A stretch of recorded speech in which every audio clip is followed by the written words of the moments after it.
മറക്കാനാവാത്ത ക്രിസ്മസ് ഓർമ്മകൾ. ഏറ്റവും മധുരിക്കുന്ന ക്രിസ്മസ് ഓർമ്മകൾ കുട്ടിക്കാലത്തെ ക്രിസ്മസ് ഓർമ്മകളാണ്. എൻ്റെ കുട്ടിക്കാലം നോർത്ത് വയനാട് ജില്ലയിൽ കബനിയുടെ തീരത്ത് ആയിരുന്നു. കബനിയുടെ തീരത്തായിരുന്നു എന്ന് പറയുമ്പോൾ നിങ്ങളുടെ ഓർമ്മയ്ക്ക് വേണ്ടി ഞാൻ ഒന്നോടെ ആവർത്തിച്ച് പറയാം. അതായത് ഒരു ചെക്ക് ഡാമിൻ്റെ അടുത്ത് ധാരാളം ടൂറിസ്റ്റുകൾ വരുന്ന ഒരു ചെക്ക് ഡാം, കൂടൽക്കടവ് എന്നൊക്കെ കഴിഞ്ഞ ദിവസം പത്രങ്ങളിൽ കണ്ടു.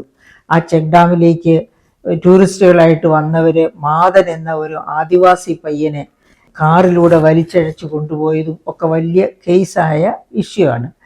ആ ചെക്ക് ഡാമിൻ്റെ അടുത്ത് നിന്ന് ഒരു 30 മീറ്റർ മാത്രം ദൂരമേ ഉള്ളൂ എൻ്റെ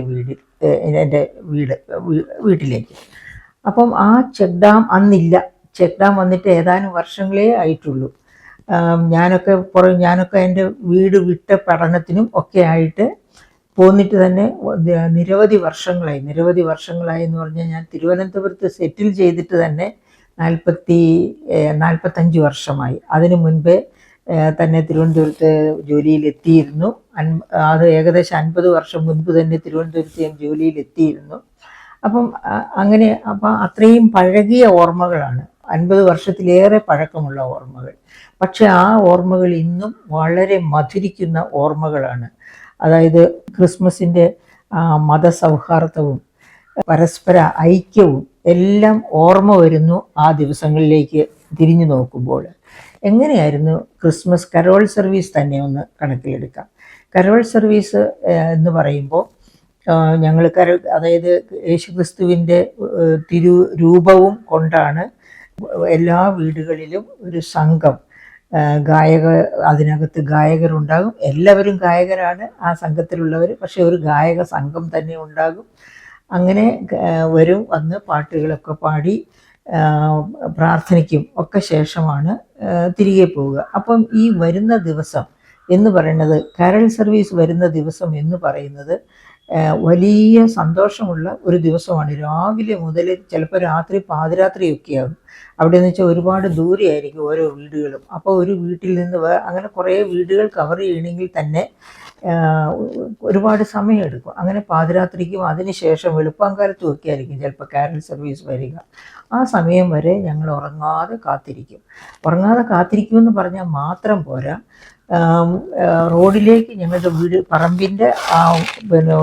പറമ്പിലേക്ക് കിടക്കുന്ന വഴിയിലെത്തി കഴിയുമ്പോൾ തന്നെ ഞങ്ങൾ അവിടുന്ന് മുതൽ വീട്ടിൽ ഈ രൂപം കൊണ്ടുവന്ന്, യേശുവിൻ്റെ തിരുസ്വരൂപം കൊണ്ടുവന്ന് വയ്ക്കുന്ന, അതായത് വീട്ടിലെ ഏറ്റവും വില കൂടിയ വസ്ത്രം അതായിരിക്കും. എന്ത് തന്നെയാണെങ്കിലും യേശുവിൻ്റെ തിരുസ്വരൂപം വയ്ക്കാൻ വേണ്ടിയിട്ട് അങ്ങനെയുള്ള ഒരു മേശപ്പുറത്ത് അങ്ങനെ ഒരു ഏറ്റവും വില കൂടിയ വസ്ത്രം വിരിച്ച് അതിനടുത്ത് ഞങ്ങൾ തന്നെ തയ്യാറാക്കുന്ന, അന്ന് ഫ്ലവർ വേസ് ഒന്നും വീടുകളിലില്ല, പക്ഷേ ഞങ്ങൾ തന്നെ തയ്യാറാക്കുന്ന ഒരു ഫ്ലവർ വേസ് ഉണ്ട്. നാട്ടിൻപുറത്ത് വയനാടെന്ന് വെച്ചാൽ അന്ന് ഇഷ്ടംപോലെ പൂക്കൾ, ഇന്നുകൊണ്ട് ഇഷ്ടംപോലെ പൂക്കൾ, ധാരാളം പൂക്കൾ ഉള്ള വീടാണ്. അപ്പോൾ അവിടെ ഞങ്ങൾ ഏറ്റവും നല്ല പൂക്കൾ കൊണ്ട് അതിമനോഹരമാക്കി ഞങ്ങൾ തന്നെ ചെയ്യുന്ന ഒരു ഫ്ലവർ വേസ് തിരുസ്വരൂപം വയ്ക്കുന്ന മേശകളിൽ വെച്ചിരിക്കും. അതുകൂടാതെ ഞങ്ങളുടെ പറമ്പിലേക്ക് കയറുന്ന അവിടെ മുതൽ, ആ റോഡ് മുതൽ വീട്ടിലെ ഈ തിരുസ്വരൂപം വെക്കുന്ന ഇടം വരെ മുഴുവനും ഞങ്ങൾ പൂക്കൾ കൊണ്ട് പരവതാനി നിർമ്മിച്ചിരിക്കും. ആ പൂക്കളിലൂടെ നടന്നാണ് എല്ലാവരും അങ്ങോട്ട് വന്ന് യേശുവിൻ്റെ തിരുസ്വരൂപം അവിടെ വയ്ക്കുക. അപ്പോൾ വഴിയുടെ വക്കിലൊക്കെ ഇഷ്ടം പോലെ പൂക്കൾ, ഇങ്ങനെ റോസും മറ്റു പലതരം പൂക്കളും നാനാതരം പൂക്കൾ ഇങ്ങനെ വികസിച്ച് വിടർന്ന് സൗരഭ്യം പുറപ്പെടുവിച്ച് നിൽക്കുന്നുണ്ടാകും. അതോടൊപ്പം തന്നെയാണ് പരവതാനി വിരിക്കുന്നത്, പൂക്കൾ കൊണ്ടുള്ള പരവതാനി. അങ്ങനെ വന്ന് പ്രാർത്ഥിച്ച് എല്ലാം പരസ്പര ആലിംഗനമൊക്കെ ചെയ്ത് അങ്ങനെ ഞങ്ങളെ കൊണ്ട് പറ്റുന്ന തരത്തിലുള്ള മോണിറ്ററി കോൺട്രിബ്യൂഷനും ഒക്കെ നടത്തി ആണ് തിരിച്ചു പോകുന്നത്. അപ്പം അത് തന്നെ ഒരു വലിയ ഓർമ്മയാണ്, അനുഗ്രഹത്തിൻ്റെ ഓർമ്മയാണ്. അത് കഴിഞ്ഞാലോ അതിന് മുൻപ് ആ ദിവസം, ആ പകല്, അത് കഴിഞ്ഞിട്ട് അതുപോലെ ക്രിസ്മസിൻ്റെ ദിവസം എന്ന് പറഞ്ഞാൽ അതുപോലെ തന്നെ ഓർമ്മിക്കാൻ പറ്റുന്ന ഒരു വളരെ പ്രധാനപ്പെട്ട വിശേഷപ്പെട്ട ഒരു ദിവസമാണ്. എൻ്റെ അമ്മ സാധാരണ രീതിയിൽ ഞങ്ങളുടെ വീടിനോട് അടുത്ത് തന്നെ, ഞങ്ങളുടെ പറമ്പിനോട് ചേർന്ന് തന്നെ ഒരു ആദിവാസി പാടിയുണ്ട്. ആദിവാസി പാടി എന്ന് വെച്ചാൽ ആദിവാസികളൊക്കെ താമസിക്കുന്ന സ്ഥലം. അപ്പോൾ വയനാട്ടിലെ അന്നത്തെ ആദിവാസികൾ, എനിക്ക് തോന്നുന്നു ഇപ്പോഴും ആ സ്ഥിതി മാറിയിട്ടില്ല വലിയ കാര്യമായിട്ടെന്നാണ് എനിക്ക് തോന്നുന്നത്. അപ്പോൾ അന്ന് എങ്ങനെയാണെന്ന് വെച്ചിട്ടുണ്ടെങ്കിൽ, ഈ ആദിവാസികളെ കുണ്ടലിന് നിൽക്കുക എന്ന് പറയും ജന്മിമാരുടെ വീട്ടിൽ. അതായത് ബോണ്ടഡ് ലേബർ, അടിമപ്പണി തന്നെ സത്യം പറഞ്ഞാൽ. അതായത് വള്ളിയൂർക്കാവ് ക്ഷേത്രത്തിൻ്റെ അന്നാണ് ആദിവാസികൾ എല്ലാവരും അവിടെ വരുന്നു. അവിടെ വെച്ച് ഈ ജന്മിമാരുമായിട്ട് ഒരു കരാറ്, വായാൽ പറയുന്ന ഒരു കരാറ്. എന്താണ് കരാറിൻ്റെ ഒരു മാനദണ്ഡം എന്ന് വെച്ചാൽ, അവർക്ക് വസ്ത്രങ്ങളും ഒക്കെ വാങ്ങാനായിട്ട്, വസ്ത്രങ്ങൾ എന്ന് വെച്ചാൽ ആദിവാസികൾ ചേലയും മറ്റു വസ്ത്രങ്ങളും ഒക്കെ വാങ്ങാൻ, പുരുഷന്മാർക്കും ഒക്കെ വാങ്ങാൻ വേണ്ടി കുറച്ച് പണം ആ ഒരു ഏതെങ്കിലും ഒരു ധനികൻ, അപ്പോൾ എല്ലാ ജന്മിമാരും ഇതിനാവശ്യം, ആദിവാസികളെ കുണ്ടലിന് നിർത്താൻ താല്പര്യമുള്ള ജന്മിമാരെല്ലാം ഈ ക്ഷേത്രത്തിൽ, ദേവീക്ഷേത്രത്തിൽ വന്നിരിക്കും. അപ്പോൾ അങ്ങനെ ആ ദേവീക്ഷേത്രത്തിൽ വെച്ചാണ് അവർക്ക് കുറേ പണം കൈമാറുന്നു. അത്ര വലിയ തുകയൊന്നും അല്ല, കുറച്ച് പണം കൈമാറുന്നു. ഒരു വർഷത്തെ ജോലിക്കാണ് അവരെ കുണ്ടലിനെടുക്കുന്നത്. എത്ര പേരെ വേണമെങ്കിലും അപ്പോൾ അവിടെ വെച്ച് എടുക്കാം. അങ്ങനെ എടുത്തു കഴിഞ്ഞാൽ അവർക്ക് ഡെയിലി ഒരു കൂലിയുണ്ട്. അത് കൂടാതെയാണ് ഈ കുണ്ടലിൻ്റെ കരാർ പണമായിട്ടുള്ള പണം അവിടെ വെച്ച് ആ ക്ഷേത്ര സന്നിധിയിൽ വെച്ച് കൊടുക്കുന്നത്. അപ്പം അത് കഴിഞ്ഞ്, അപ്പോൾ അന്ന് ഞാനത് പറയണത് എന്തിനാന്ന് വെച്ചിട്ടുണ്ടെങ്കിൽ, ഈ ആദിവാസികളുടെ പാടി ഫോം ചെയ്യണ വലിയ ജന്മിമാരാണെങ്കിൽ കുറേ ആദിവാസികളെയാണ് ഇങ്ങനെ കുണ്ടലിന് നിർത്തുക. അവരെല്ലാവരും ഒന്നിച്ച് അടുത്തടുത്ത് കൊച്ചു വീടുകൾ വെച്ചാണ് താമസിക്കുക. അങ്ങനെ ആ ജന്മിയുടെ തന്നെ ഒരു ഭൂമി അവിടെയുണ്ട്. ആ ഭൂമിയിലാണ് ഇവരെ ഈ ആദിവാസികൾ ഒരു ഗ്രൂപ്പായിട്ട് താമസിക്കുന്നത്, കൊച്ചു കൊച്ചു വീടുകൾ വെച്ച്. അപ്പോൾ അവരൊക്കെ സാധാരണ രീതിയിൽ രാവിലെ 6 മണിക്ക് പണിക്ക് പോയ വൈകുന്നേരം 6 മണിക്കായിരിക്കും പണി കഴിഞ്ഞ് കയറി വരുന്നത്. കൊച്ചു കുട്ടികളുണ്ടെങ്കിൽ ആ കൊച്ചു കുട്ടികളെയൊക്കെ അതിൻ്റെ മുതിർന്ന കുട്ടികളോ അല്ലെങ്കിൽ തീരെ പ്രായമായവരോ ഒക്കെ ആയിരിക്കും നോക്കുന്നത്. പകൽ സമയത്ത് മിക്കവാറും അവിടെ ആഹാരമൊന്നും പാചകം ചെയ്യില്ല. അങ്ങനെയൊക്കെയാണ് ആദിവാസികളുടെ അന്നത്തെ ജീവിതം. അപ്പോൾ അങ്ങനെയുള്ള ആദിവാസികൾ, എന്നിട്ട് വൈകുന്നേരം അവർക്ക് കിട്ടുന്നത് വല്ലി എന്നാണ് പറയുക, കൂലിക്ക്. വല്ലിയായിട്ട് കിട്ടുന്നത് തന്നെ പച്ച നെല്ലായിരിക്കും. ഈ പച്ച നെല്ല് വീട്ടിൽ വൈകുന്നേരം വന്ന് കുത്തി അരിയാക്കി, ആ അരി വെച്ചാണ് അവർ ഊണ് കഴിക്കുന്നത്. അവർ കഞ്ഞിയോ എന്താ കഴിക്കുന്നതെന്ന് അറിഞ്ഞുകൂടാ.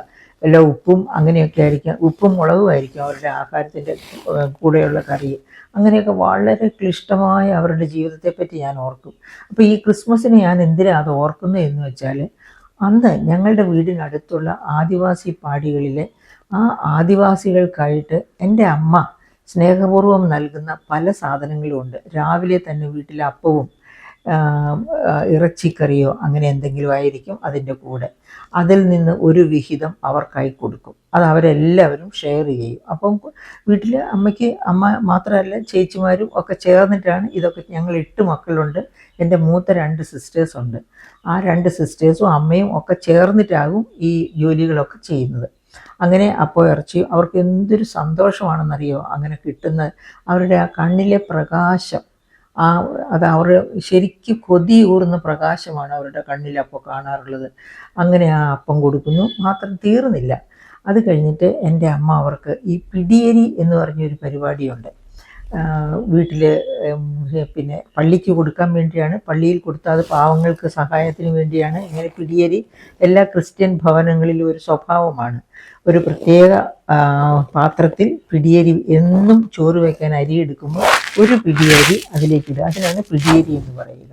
അങ്ങനെ നമ്മുടെ അന്നത്തിൽ നിന്ന് മാറ്റി വയ്ക്കുന്നത് പാവപ്പെട്ടവർക്ക് കൊടുക്കാൻ വേണ്ടി.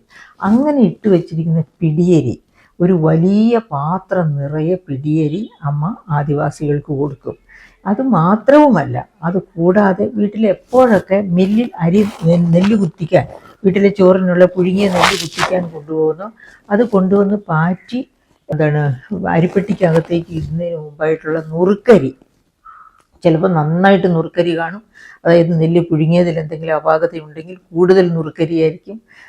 അതല്ലെങ്കിൽ കുറച്ചെങ്കിലും കാണും. ഈ നുറുക്കരി എത്ര തന്നെയാണെങ്കിലും അമ്മ അത് സൂക്ഷിച്ച് വെച്ചിരിക്കും. ആവശ്യത്തിന് എന്തെങ്കിലും അമ്മ എന്തെങ്കിലും തരാമോ എന്ന് ചോദിച്ച് അവർ വന്നാൽ അത് എടുത്തു കൊടുക്കും. ഇല്ലെങ്കിൽ ഈ ക്രിസ്മസ് ദിനത്തിൽ ഈ നുറുക്കരിയും, അതായത് ഈ പിടിയരിയായിട്ട് വെച്ചിരിക്കുന്ന ഒരു പാത്രം അരി കൊടുക്കുന്നു, അതോടൊപ്പം തന്നെ നുറുക്കരി കൊടുക്കുന്നു. അതും തീർന്നില്ല. സാധാരണ ഞാൻ പറഞ്ഞില്ലേ അവർ കഴിക്കുന്നത് ഉപ്പും മുളകും ചേർത്താണ് അവർ വൈകുന്നേരം വന്ന് കഞ്ഞി വെച്ച് കുടിക്കുന്നതെന്ന്. ചിലപ്പോഴൊക്കെ ഞങ്ങളുടെ വീട്ടിലേക്ക് വരും മത്തച്ചപ്പ് എന്ന് പറഞ്ഞാൽ എന്താണെന്നറിയോ? മത്തങ്ങയുടെ വള്ളി ഇല, അതിൻ്റെ ഇല നമ്മൾ മുരിങ്ങയിലയൊക്കെ കറി വയ്ക്കുന്നത് പോലെ ഈ ആദിവാസികൾ, അവർക്ക് മുരിങ്ങയിലയൊന്നും കാണില്ല അവരുടെ കസ്റ്റഡിയിൽ.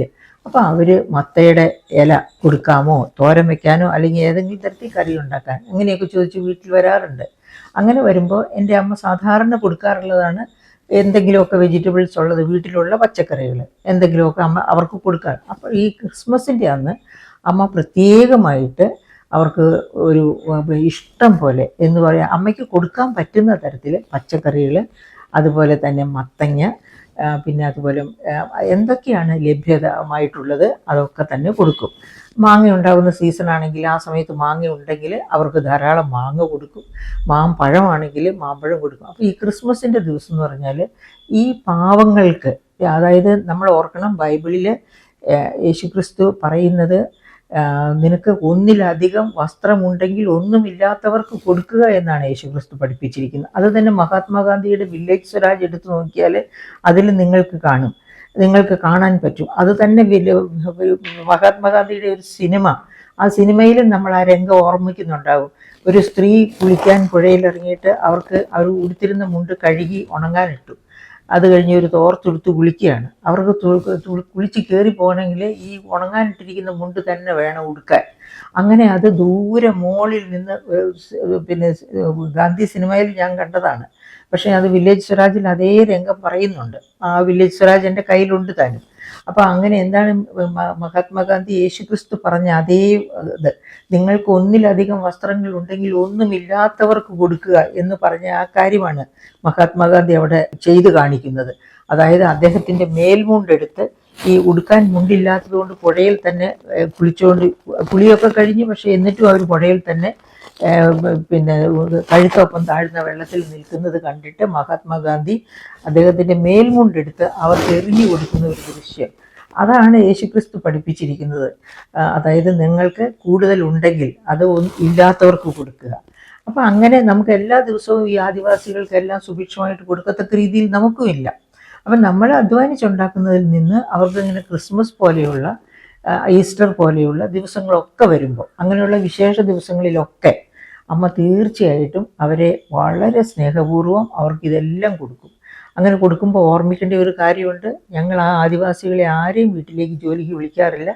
അവർ വേറെ ജന്മിമാരുടെ വീട്ടിൽ കുണ്ടൽ പണി ചെയ്യുന്നവരാണ്. ഞങ്ങൾക്കൊക്കെ ജോലിക്കാരുണ്ട്, അത് പക്ഷേ മറ്റ് ജാതിയിൽപ്പെട്ടവരൊക്കെ ദിവസക്കൂലിക്ക് വന്ന് കൃഷിപ്പണിയിലും മറ്റുമൊക്കെ സഹായിച്ചിട്ട് പോകുന്നവരാണ്. അപ്പോൾ അവർക്കെല്ലാം കൊടുക്കും. അതോടൊപ്പമാണ് ഇവർക്കും കൂടി കൊടുക്കുന്നത്. ഞങ്ങളുടെ പ്രാപ്തിക്കും അപ്പുറം ഒരു പക്ഷേ എൻ്റെ അമ്മ അവരെ സഹായിച്ച് എന്നെ കാണിച്ചു തന്നിട്ടുണ്ട്.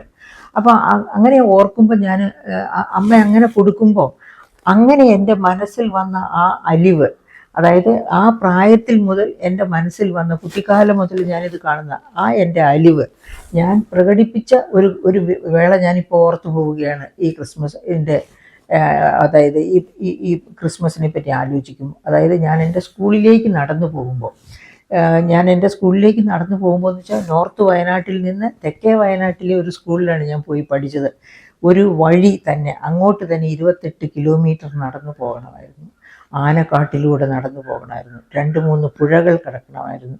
ആ നടന്നു പോകുമ്പോൾ പലപ്പോഴും ആദിവാസി പാടികളുടെ മുറ്റത്തോടെ തൊട്ടടുത്തോടെ ആയിരിക്കും നടന്നു പോകുന്നത്. അപ്പോഴൊക്കെ ഈ ആദിവാസികൾ, പ്രായമായ ആദിവാസികൾ, ഞാൻ പറഞ്ഞല്ലോ കുണ്ടലിൽ നിൽക്കുന്ന ആദിവാസികൾ 6 മണിക്ക് ജോലിക്ക് പോകും. വൈകുന്നേരം 6 മണി ആകുമ്പോഴാണ് അവർ വീടണയുന്നത്. അതുവരെ വീട്ടിൽ ഒന്നും വെക്കുകയോ കുടിക്കുകയോ ഒന്നും ചെയ്യില്ല. തീരെ അവശരായ പ്രായമായവരും കുഞ്ഞുങ്ങൾ, ആ തലേന്നത്തെ വല്ലോ കഞ്ഞി ഉണ്ടെങ്കിൽ അതായിരിക്കും കുഞ്ഞുങ്ങൾ ഉരുവ കഴിക്കുക. അപ്പോൾ അതുപോലും ഇല്ലാത്ത ചില ദിവസങ്ങളും വന്നെന്നിരിക്കും. അപ്പോഴൊക്കെ ഞാൻ സ്കൂളിലേക്ക് പോകുമ്പോൾ കണ്ടിട്ടുണ്ട്, ഞാൻ 6 മണിക്ക് എൻ്റെ വീട്ടിൽ നിന്ന് ഇറങ്ങും. 6 മണിക്ക് എൻ്റെ വീട്ടിൽ നിന്നിറങ്ങി 9:30 മണിയാകുമ്പോഴാണ് സ്കൂളിലെത്തുക. അപ്പോൾ അവിടെ ചെല്ലുമ്പോൾ ബ്രേക്ക്ഫാസ്റ്റായിട്ട് കഴിക്കാനായിട്ട് അമ്മ എൻ്റെ കയ്യിലൊരു ഇലയിൽ പൊതിഞ്ഞ ഒരു പാക്കറ്റ് തന്നയക്കും. ഈ പാക്കറ്റ് ഒരിക്കലും എനിക്ക് സ്കൂളിലെത്തിക്കാൻ പറ്റിയിട്ടില്ല. ഞാനിങ്ങനെ പോകുന്ന ഈ പാടികളുടെ അടുത്തോടെ പോകുമ്പോൾ തീരെ പ്രായമായി അവശരായിട്ട് എന്നെ നോക്കി ഒരിക്കൽ കൊടുത്തു കഴിഞ്ഞാൽ അവർക്ക് ആ പ്രതീക്ഷ വരും. അങ്ങനെ പ്രതീക്ഷയോടെ നോക്കി നിൽക്കുന്ന ഏതെങ്കിലും ഒരു വൃദ്ധന് അല്ലെങ്കിൽ ഒരു വൃദ്ധയ്ക്ക് അത് കൊടുത്തിട്ടാണ് ഞാൻ പോവുക. അപ്പോൾ ആ അലിവ്, എൻ്റെ മനസ്സിലെ അലിവ് കുത്തിവെച്ചത് എൻ്റെ അമ്മ ഈ ക്രിസ്മസിന് കാണിക്കുന്ന ആ കർമ്മം കണ്ടിട്ടാണ്. ഇവർക്ക് ഇങ്ങനെ എടുത്തു കൊടുത്ത് ഒരു തരത്തിൽ ഞങ്ങൾ അവരുമായിട്ട് വേറെ തരത്തിൽ ബന്ധപ്പെടേണ്ട കാര്യമില്ല. പക്ഷേ അമ്മ അങ്ങനെ അവർക്ക് കൊടുക്കും. അവരുടെ കഷ്ടതകൾ ഞങ്ങൾക്കറിയാം, അതുകൊണ്ടാണ് അങ്ങനെ കൊടുക്കുന്നത്. അപ്പോൾ അങ്ങനെ എൻ്റെ സ്കൂൾ കാലത്ത് ചെയ്തിരുന്ന ആ കർമ്മങ്ങൾ അതൊക്കെ ഈശ്വരൻ നടത്തിയ, ദൈവം നടത്തിയ വഴികളാണ് എന്നാണ് എനിക്ക് തോന്നിയിട്ടുള്ളത്. പിൽക്കാലത്ത് എനിക്ക് ദൈവാനുഗ്രഹം കിട്ടിയതിൻ്റെ ഒക്കെ പുറകിൽ എൻ്റെ അധ്വാനമുണ്ട്. എൻ്റെ അധ്വാനം മാത്രം കൊണ്ട് ആർക്കും നന്നാകാൻ ഒക്കില്ല, ദൈവാനുഗ്രഹം കൂടി വേണം. ആ ദൈവാനുഗ്രഹം എനിക്ക് കിട്ടാനുണ്ടായ പല കാരണങ്ങളൊന്ന് എൻ്റെ അമ്മ ചെയ്തിരുന്ന നല്ല പ്രവൃത്തികളാണ്. രണ്ടാമത് അമ്മയിൽ നിന്ന് കിട്ടിയ ആ കനിവ് ഞാനും പ്രകടിപ്പിക്കാൻ ശ്രമിച്ചിരുന്നു കുറച്ചെങ്കിലും എന്നതും ഒക്കെ ആയിരിക്കാം ദൈവം എനിക്ക് ഒരു വഴി കാണിച്ചു തന്ന് എന്നെ ആ വഴി തെറ്റാതെ നടത്തിയത് എന്ന് ഞാൻ പലപ്പോഴും ഓർക്കാറുണ്ട്. അപ്പം അങ്ങനെ ക്രിസ്മസിനെ പറ്റി ഓർത്ത് വരുമ്പോഴാണ് ഇപ്പോഴും ആദിവാസികളെ പറ്റി ഞാൻ ഓർത്തു പോകുന്നത്. എൻ്റെ പ്രിയപ്പെട്ട സുഹൃത്തുക്കളെ, എൻ്റെ മനസ്സിലെ ഏറ്റവും വലിയ മോഹം, ഇതുവരെ ഞാൻ ആഗ്രഹിച്ചിട്ട് നടക്കാതെ പോയ ഏറ്റവും പ്രധാനപ്പെട്ട മോഹമാണ് ഈ ആദിവാസികളെ ഒന്ന് കരകയറ്റാനുള്ള ഒരു ശ്രമം നടത്തുക. നമുക്കറിയാം, ആദിവാസി ആണ് നമ്മുടെ പ്രസിഡൻ്റായിരിക്കുന്ന ബഹുമാനപ്പെട്ട ആദരണീയായ വനിത എന്ന് നമുക്കറിയാം. പക്ഷേ നോക്കണം, അവിടെ രാമക്ഷേത്രം പണിതപ്പോൾ ആ രാമക്ഷേത്രത്തിൻ്റെ ഉദ്ഘാടന കർമ്മം, അതായത് അതിൻ്റെ കർമ്മം നടത്തിയ ദിവസം അങ്ങോട്ട് അവരെ ക്ഷണിച്ചില്ല. എന്ന് വെച്ചാൽ അവരെ പ്രസിഡൻ്റാക്കി വെച്ചിട്ടുണ്ട് എന്നതിൽ കവിഞ്ഞ് അതിലേറെ എന്തെങ്കിലും പ്രാധാന്യം അവർക്ക് കൊടുത്തിട്ടുണ്ടോ എന്ന് എനിക്ക് അത്ഭുതം തോന്നി ആ ഒരു സംഭവത്തോടു കൂടി. അപ്പം എല്ലാ മേഖലയിലും ഇങ്ങനെയാണ്. ആദിവാസികൾക്ക് വേണ്ടി സംവരണം, ഇതാ നമ്മൾ IIT-കളുടെ കണക്കെടുക്കത്ത അറിയാം, ആദിവാസി സംവരണ സീറ്റുകൾ പലതും ഫില്ല് ചെയ്യപ്പെടാതെ കിടക്കുകയാണ്. എന്ന് വെച്ചാൽ ആദിവാസികൾ ആരും ബുദ്ധിയില്ലാത്തവരാണെന്നാണോ നാം ധരിക്കേണ്ടത്? അല്ല. അവരൊരു തരത്തിലും ബുദ്ധിഹീനരായതുകൊണ്ടല്ല. പക്ഷെ അവർക്ക് അവരുടെ പാടികൾ വിട്ട് IIT-കളിലേക്ക് മറ്റെവിടേക്ക് പോകണമെങ്കിലും, അതായത് സർക്കാർ ജോലി കിട്ടിയാലും അവർ IAS-കാരായാലും അവർ KAS-കാരായാലും അവിടെ പിടിച്ചു നിൽക്കാൻ അവർക്ക് വയ്യാത്ത ഒരു സ്ഥിതിവിശേഷമാണ്. എന്തുകൊണ്ടാണ് അവർക്ക് പിടിച്ചു നിൽക്കാൻ വയ്യാതെ വരുന്നത്? കാരണം അവരെ ജാതി അധിക്ഷേപം നടത്താൻ ശ്രമിക്കുന്നവരാണ് ഈ സവർണരായ ഞാനും നിങ്ങളും ഒക്കെ. നമ്മൾ സവർണരെന്ന് അഭിമാനിക്കുകയാണ്. ഈശ്വരൻ്റെ മുൻപിൽ അവർണരും സവർണരും എന്ന് രണ്ട് വർഗക്കാരില്ല. അപ്പോൾ അത് നമ്മൾ മനസ്സിലാക്കുന്നില്ല. അത് നമ്മുടെ മൗഢ്യമാണ്, നമ്മുടെ അവിവേകമാണ്. അതേ സമയത്ത് അതായത് അവരെ എങ്ങനെ നമുക്ക് നമ്മുടെ മെയിൻ സ്ട്രീമിലേക്ക് കൊണ്ടുവരാം? എനിക്കറിയാം, ഞാൻ എൻ്റെ വീട്ടുകാരോട് ചോദിക്കുക, അവരുടെ ജോലി കിട്ടിയൊക്കെ, സർക്കാർ ജോലി കിട്ടിയാൽ പോലും അത് കളഞ്ഞിട്ട് അവർ തിരിച്ചു വരുമെന്ന്. എന്താ നീ തിരിച്ചു വന്നേ മാരാ എന്ന് ചോദിച്ചാൽ അവൻ പറയും, അത് അവർ എന്നെ മോശമായിട്ടാണ് പെരുമാറുന്നത് എന്നുള്ള മട്ടിൽ. അതായത് അവരെ വളരെ വളരെ മോശമായ രീതിയിൽ എന്ന് വെച്ചാൽ അവരുടെ വ്യക്തിത്വത്തെ മാനിക്കാതെ, അവരുടെ ബുദ്ധിയെ മാനിക്കാതെ ആണ് പലരും അവരോട് പെരുമാറുക, കൂടെ സഹപ്രവർത്തകർ പെരുമാറുക. അപ്പോൾ അത് സഹിക്കാൻ പറ്റില്ല. അങ്ങനെ ആകുമ്പോഴാണ് അവർ ആ ജോലി പോലും കളഞ്ഞിട്ട് തിരിച്ച് അങ്ങോട്ട് വന്ന് വെറുതെ ആ കബനിയുടെ തീരത്താണ് എൻ്റെ വീട്, അവിടെ പുഴയിൽ മീൻ പിടിച്ച് നടക്കുന്നവരെ ഞാൻ കണ്ടിട്ടുണ്ട്. അപ്പോൾ ഈ യങ്സ്റ്റേഴ്സ്, അതായത് നല്ല യുവതികളല്ല യുവാക്കന്മാർ അങ്ങനെ മീൻ പിടിച്ച് നടക്കുന്നത് കാണുമ്പോൾ ഞാൻ തന്നെ ചോദിച്ചിട്ടുണ്ട്, എന്താണ് നിങ്ങൾ മീൻ പിടിച്ച് നടക്കുന്നത്? ഇന്ന് ജോലിയുള്ള ദിവസമല്ലേ? ഇല്ല, ജോലിയൊന്നും ഇല്ല അമ്മ എന്നാണ് അന്നേരം അവർ പറയാറുള്ളത്. അപ്പം അതൊക്കെ എങ്ങനെയാണ് നമുക്ക് അവരെ സമുദ്ധരിക്കാൻ കഴിയുക? എൻ്റെ മനസ്സിൽ എപ്പോഴും കിടക്കുന്ന ഏറ്റവും വലിയ ഒരു സങ്കടമാണത്. അവരെ ശക്തീകരിക്കണമെങ്കിൽ ഏറ്റവും പ്രധാനമായിട്ട് സൈക്കോളജിക്കലായിട്ടുള്ള ശക്തീകരണമാണ്. അതായത് കോൺസ്റ്റിറ്റ്യൂഷൻ അവർക്കും നമുക്കും നൽകുന്ന അവകാശങ്ങളും അധികാരങ്ങളും ഒന്നുപോലെ തന്നെയാണ്. കോൺസ്റ്റിറ്റ്യൂഷൻ അവരെ ഒരു തരത്തിലും രണ്ടാം തരം പൗരന്മാരായി കാണുന്നില്ല. അവർ നമ്മെപ്പോലെ തന്നെ എല്ലാ അവകാശങ്ങളും അനുഭവിക്കാൻ അർഹതയുള്ള പൗരന്മാരാണ്.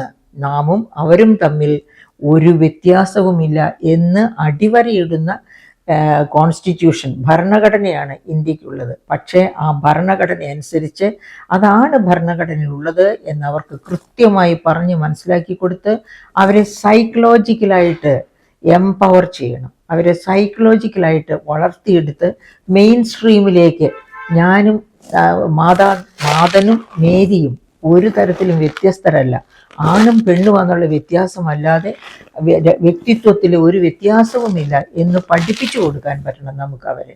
അങ്ങനെ പഠിപ്പിച്ചു കൊടുത്താൽ മാത്രം, അതായത് സൈക്കോളജിക്കലായിട്ട് അവരെ ശക്തീകരിക്കുക, എംപവർ ചെയ്യുക. അങ്ങനെ എംപവർ ചെയ്താൽ മാത്രമേ ആദിവാസികളെ നമുക്ക് നമ്മുടെ ഒപ്പത്തിന് കൊണ്ടുവരാൻ പറ്റൂ. അങ്ങനെ അവരെ ജീവിതത്തിൻ്റെ വിവിധ ശ്രേണികളിലേക്ക് വളർത്തി കൊണ്ടുവരാൻ, നമുക്ക് കയറ്റി കൊണ്ടുവരാൻ, കൈപിടിച്ചുയർത്തി കൊണ്ടുവരാൻ നമുക്ക് കഴിയും. അപ്പം അങ്ങനെ ഒരു സാഹചര്യം ഉരുത്തിരിയണം, അതിന് ഒരു വഴിയാകണം ഞാൻ എന്നെനിക്ക് ആഗ്രഹമുണ്ട്. എപ്പോഴെങ്കിലും നടക്കുമോ എന്നറിഞ്ഞുകൂടാ. അത് പക്ഷേ ഞാൻ എന്നും ദൈവത്തിൻ്റെ മുൻപിൽ വയ്ക്കുന്ന ഒരു പ്രാർത്ഥനയാണ്. അതുകൊണ്ട് എൻ്റെ വിചാരം അത് നടന്നിരിക്കും എന്ന് തന്നെയാണ്. ഇപ്പോൾ ഞാൻ അതിനെപ്പറ്റിയുള്ള പല കാര്യങ്ങൾ അതേപ്പറ്റി ആലോചിക്കുന്നുണ്ട്. ആ ആലോചനയുടെ അവസാനം എങ്ങനെ ഇരിക്കുമെന്ന് എനിക്ക് അറിഞ്ഞുകൂടാ.